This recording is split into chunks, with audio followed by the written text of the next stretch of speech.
Hey guys, Ryan here. Thank you for joining me for a new video. In this one, I'm going to show you how to improve your click-through rate by improving your Etsy thumbnails. And I'm going to show you how to do it in Photopea because I know everybody's using different graphic design software, but Photopea is one that's accessible to all of us because it's built into a web browser, so you don't have to download anything, and it's completely free. You don't even need to register to make an account.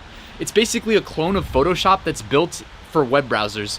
And I'm going to show you my exact templated approach to improve your Etsy thumbnails, improve your click-through rate, and improve your sales. So I'm going to go jump on my computer and we can get started because it's about to storm like crazy. And I'll be lucky if my YouTube video doesn't get cut off in the middle if we lose power.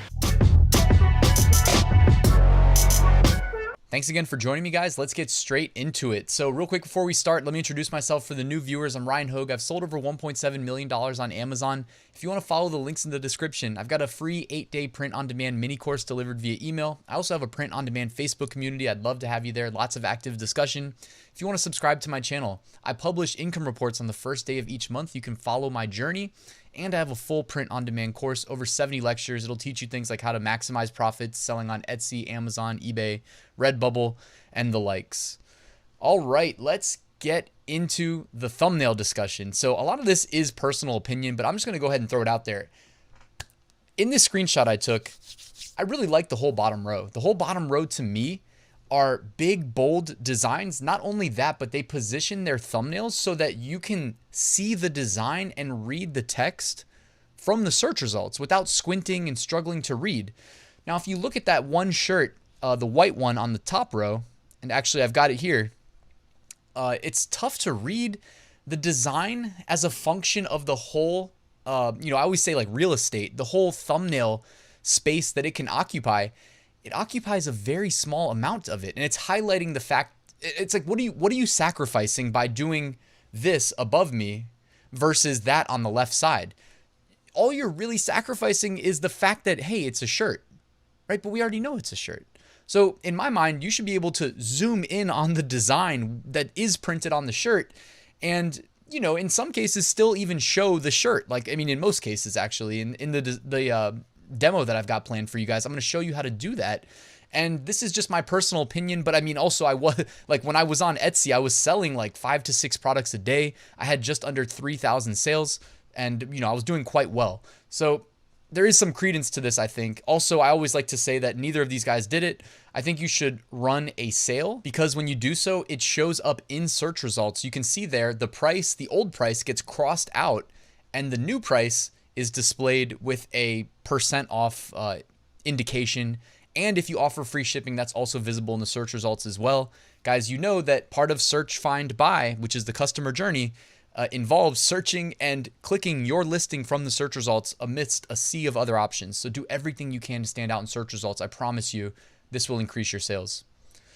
So we already know this is what we're aiming for right here, but we can do an even cleaner and better job. I'm actually going to aim to do a mix of these two that you see here. I keep looking over at myself on this other monitor to make sure I'm not blocking the right listing.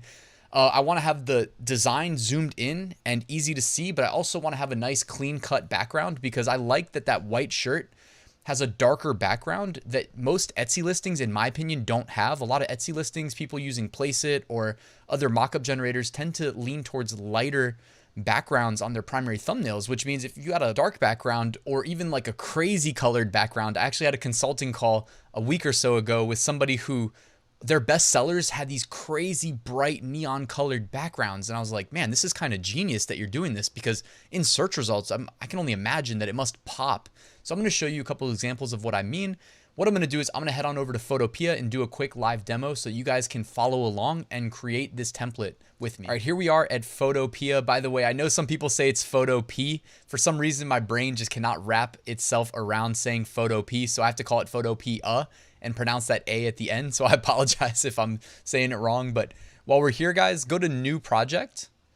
And then I wrote down the dimensions because I knew I would forget. All right, so I'm doubling the recommended Etsy thumbnail dimensions. So we're going to do 1140 by 912.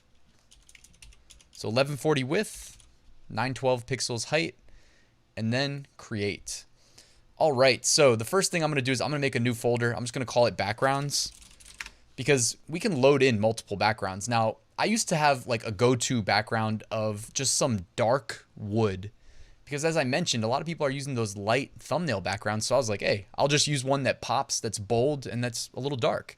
So a website that I like to use is Vexels.com, which has free stock photos and videos. And then I would just type in like wood. And this one right here is a good option. What else? This one right here seems like a good option. This one right here. It's really, I mean, you can't really go wrong, guys. You could use light, you could use blue. I've definitely used this blue before. I mean, I don't mind telling you because my Etsy shop is no more, but I've used this before. Anything that seems to, anything that looks good against the primary thumbnail, the primary product mockup, I'll roll with. So anything that contrasts well, that was the word I was looking for. So redwood, any of these, actually red painted wood. You got lots and lots of options. Let's just roll with this one right here. So I'm going to right click and then go to copy image. So now that's on my Windows clipboard. Now I go back to Photopea and I paste. And it's pretty zoomed in. So what I'm going to do is I'm going to resize this. So I'm going to hit Control-Alt-T and I'm going to just kind of drag this until it all fits in. As you can see here, you can resize it without keeping the dimensions proportional, or if you want to, just hold the shift key while you resize. By the way, that's called free transform. If you don't want to do the hotkey, you can go to edit and then go to free transform, and it's right there. All right, so that's one background. If we wanted to, we could grab one more just for show. Where's that crazy blue wood? Let's do this one too. It's like underwater wood or something. All right, actually, I think it looks fine as it is, so I'll just leave it like that. And you can toggle on the layers by just clicking those eye icons on the right-hand side. All right, so next we need to grab our product mockup. So here's what you can do. So I have this test Printful account signed up in my mom's name, and you can go down to the bottom left corner and click Mockup Generator, and you can create mockups on the fly. So I already did this in advance. I came to the mockup generator, which all you'd have to do is find the product you're looking for. So I did the Gildan 64,000 t-shirt, which I've sold a ton of. It has the lowest base cost for t-shirts on Printful, so I'd recommend it. And you just go through the standard workflow of uploading your design, etc., etc. So I've got it right here, pre-made from a previous video that I did for YouTube, actually. So all I'm going to do is I'm going to drag it and drop it into here. By the way, though, when you use the mockup generator, you can actually have it download as PNGs, so you can get them to be transparent. Also, I should just mention, you don't need to use the mockup generator either. I'm using it because the test stores that I had set up in this account are not active, but the more realistic way that you'd probably be doing this is just going to your stores, and then, you know, when you click your Printful store, you can scroll down and all the products that you've already created are right there. So you can just click those. And if you had selected the flat mockups, you should be able to pull them and grab them and copy paste them into here the same way that we're doing right now. All right, so I'm going to move this layer outside of the backgrounds section. And the next thing we have to do is we have to right click it and then go to rasterize. All right, and that's in the layers panel above me. All right, now that we've done that, nothing noticeably changes, but now we can magic wand off the background. So I'm going to go over here to the left-hand sidebar where the tools are. And it's like a weird bean icon underneath the lasso tool. So go ahead and left click that, hold it, and then it should pop out and you can go down to magic wand. Now, by default, the magic wand tolerance is set to 10. Now, 10 works for how we're using it right now with a black shirt against a white background. So you can just click into the white part and then hit delete on your keyboard. And then you want to deselect. So you can go to select, deselect, or you can just hit Control D and you no longer have it selected. But one thing to note, if you're doing this on a white t-shirt with a white background, you probably need to change your tolerance to like 5 or maybe even less than that. So you can play around with it. But anyways, as you can see here, what we've done is we went from the, you know, standard boring white background mockup, which again, I'm not hating on Printful for doing this. They do this because Amazon requires a white background. And since they have an Amazon integration, it makes sense to do it this way. But Etsy doesn't have that requirement. So with Etsy, let's spice things up a bit. Let's make it more interesting. So we got the blue background. We can turn that off, do it against the wooden background. I think this already looks way better and it already would pop, but we can also take it a step further. So first, what I like to do is I like to right click the shirt layer and I go to blending options. And then I go to stroke, because the Photopea magic wand is not as good as just going straight into Photoshop. I'm just going to say it. So I'm going to do a stroke. I'm going to do about 3 pixels. Actually, no, I think I do about 5 pixels usually.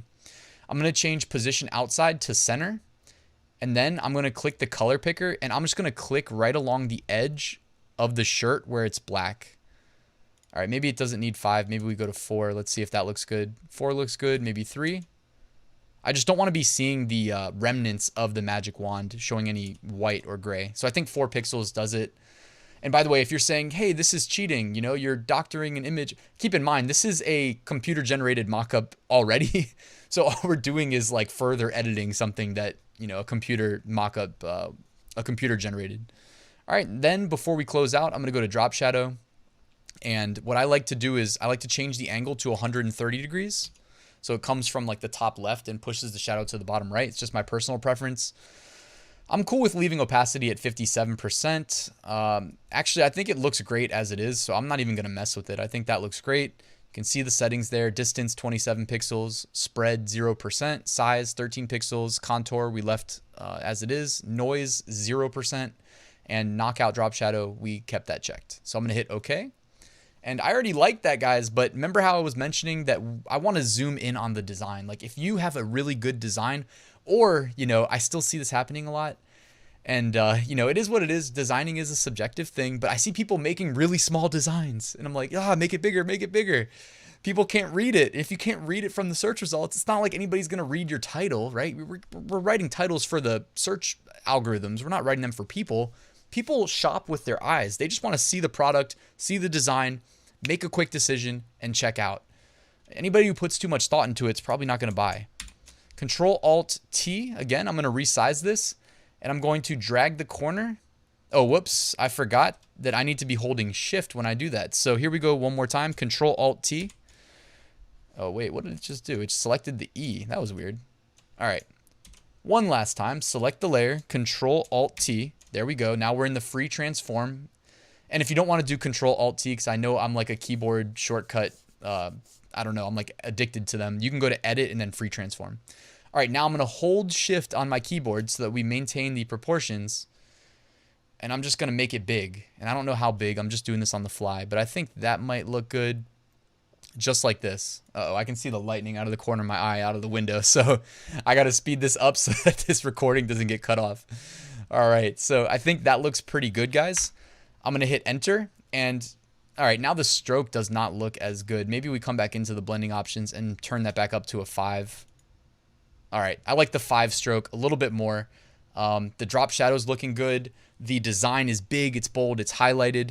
And this is the start of an Etsy thumbnail template. Now, keep in mind, I keep saying template. I don't want you to go through this process every time you upload to Etsy. So what you should do is go to File and Save as PSD and export this in the PSD file, the source file, so that the next time you need to make thumbnails, fire this up and go through the process again and keep making beautiful thumbnails. And then when you upload to Etsy, when you know how in Etsy, when you create a listing, you need to go in there and actually publish it. Well, before you hit publish, create one of these thumbnails, upload it, and then drag it and drop it to that first position.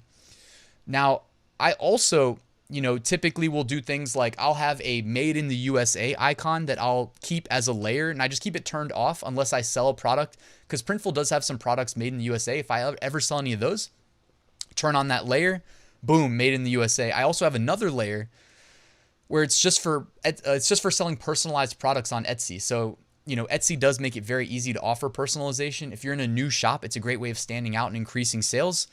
Whenever I offer personalization, again, I just turn on a layer that's on top of the rest of everything that you see here, the product, the backgrounds, and it lets the people know, because again, the customers, they're not reading the titles, they're looking at the thumbnail. So if you can't communicate in the thumbnail, it's going to be hard to communicate. So I have all these things that I built into basically what is just an extension of this template that I just showed you guys how to create. If you guys are interested, I decided to put together 20 background images, the made in the USA, the personalizations. I've got the test product in there. So basically what you see here, I've got in it, and you can have it for $7 if you're interested. Otherwise, you know, there's no need to actually buy it. I just showed you how to build it yourself. I just figured, hey, if anybody's interested in taking a shortcut, you can use the link in the description. Go to Gumroad. It's $7. You get the source file. You get a step-by-step tutorial in a PDF, and then you'll have this video as well to supplement it. But that's all I wanted to show in this video, guys. I'm happy that I got through this recording without losing power.